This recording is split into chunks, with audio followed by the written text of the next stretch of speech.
是吧？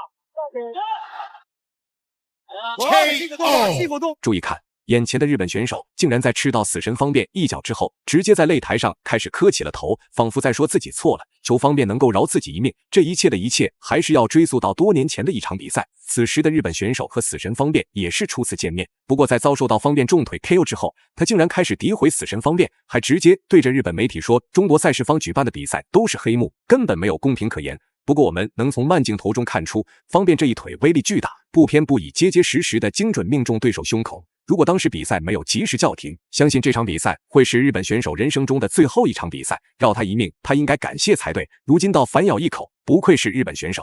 在多年后的今天，日本选手再一次卷土重来。这次他信心十足，并且放下狠话说要用最短的时间来报仇雪恨，还督促死神方便提前叫好救护车。不过面对眼前的手下败将，方便根本没有当回事。一起看看方便时如何暴揍眼前的这个日本选手的。红色方是咱们的中国选手方便，蓝色方则是既吃不记打的日本选手工藤永树。比赛开始之后，日本选手也是直接冲了上来，看来是真打算用实力打败方便来报仇。不过也不知道这一年的时间他有没有好好反思，当时如果方便没有手下留情，估计这时候日本选手还在轮椅上躺着呢。相信方便这场比赛一定会让对方印象加深。标志性的下劈腿，比赛完之后，正面接踢，接踢，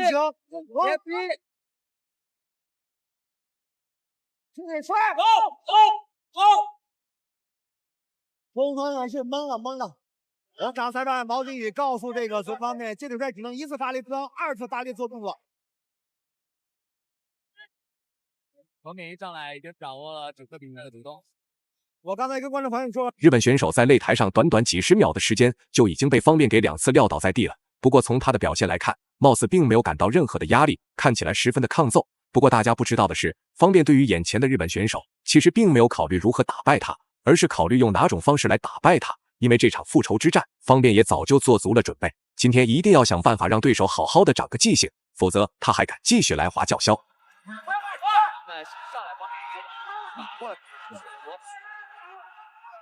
那么张德胜呢，将迎上这个伊朗的这个一方改拳，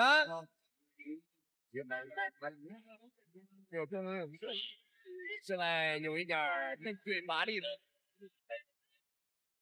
现在这个方面完全控制整场比赛那种节奏。时隔1年之久，本以为日本选手会给大家带来不一样的擂台表现，却没有想到他在面对方便的猛攻之时，竟然比之前那场比赛还要胆小。只要方便抬手，他就会立刻后退。也不知道就这种水平是如何敢叫嚣死神方便的。不过日本选手的统一特性就是抗揍，这种选手登上擂台的那一刻，说白了就是为了挨揍的。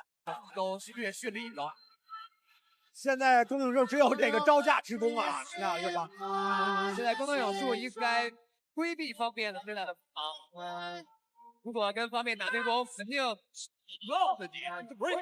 但是我们也看到工藤永树也其实还挺作为一个日本的武士吧。下劈漂亮！时间1分1秒过去，方便在首回合即将结束的时候，再一次将对手给撂倒。但是这第一回合，日本选手就已经被多次摔翻在地了，小编都替他的屁股感到痛。如果照着这样的局势下去，说不定比赛还没结束，日本选手就再一次被担架给抬走了。如果日本选手担心会被吹黑哨，那方便今天就直接用重拳 KO 对手，不给裁判打分的机会。就是冲太嘛，因为现场的所有的观众就想让那个方便 KO 对手。对。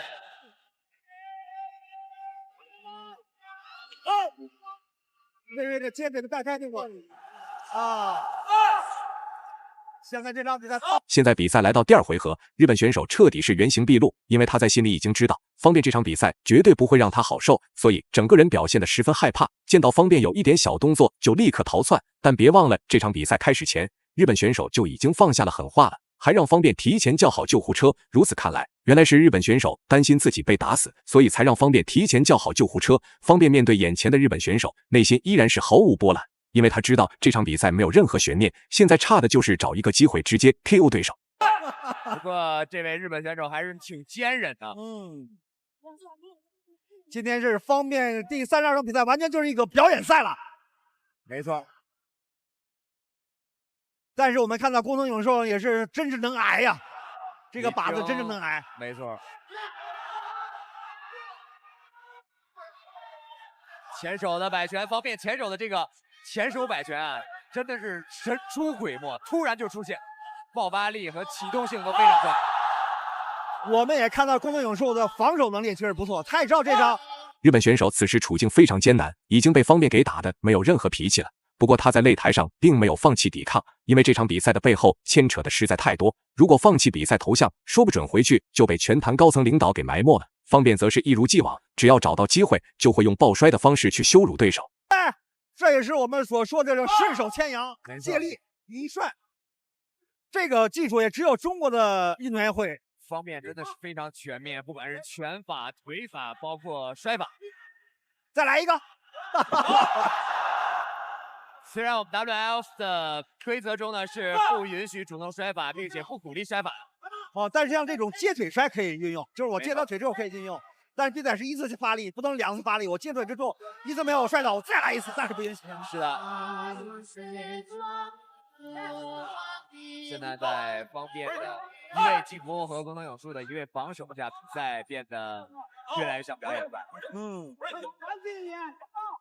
方便看准机会，只是轻轻一拳，日本选手就直接岔气了，瞬间跪在地上，动都不动。此时也不知道是日本选手扛不住了，还是想要用这样的方式来求方便下手轻一点。不过在中国打比赛，铃声没有响起之前，就不可能对你有任何怜悯之心，更何况你是来中国报仇，更别想奢求有一点放水的痕迹。我们不得不对这位日本选手表示钦佩啊！抗击打能力太超强了，并且这种意志也的确值得我们钦佩他。这是转身后蹬被方面识破了，完全识破了。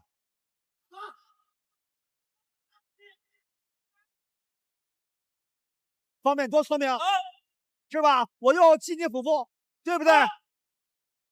要知道，方面今天迎战的是日本的宫藤勇树。在2011年，方面曾经战胜过对手宫藤勇树，但是想一雪前耻。现在方面前摆拳。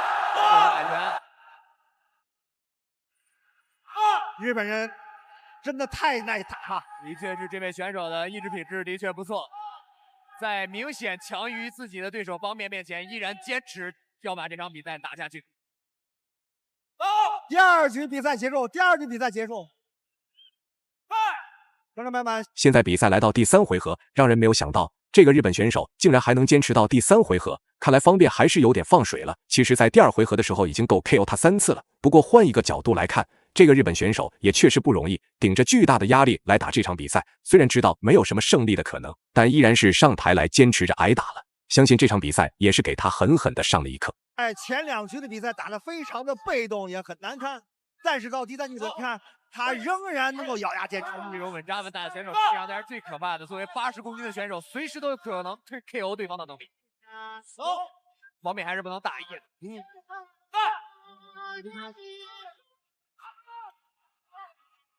今天方面也打得大开大合，动作幅度很大，因为毕竟这个宫藤勇树的这种进攻能力有限，就靠打防守反击，是吧？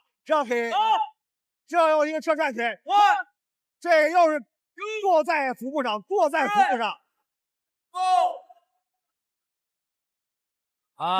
最终比赛也是终于结束了，方便用实力狠狠地给他上了一课。这场比赛之后，日本选手也宣布彻底不打算再来中国打比赛了。那么你喜欢方便这位小伙子吗？欢迎在评论区留言讨论，我们下期不见不散。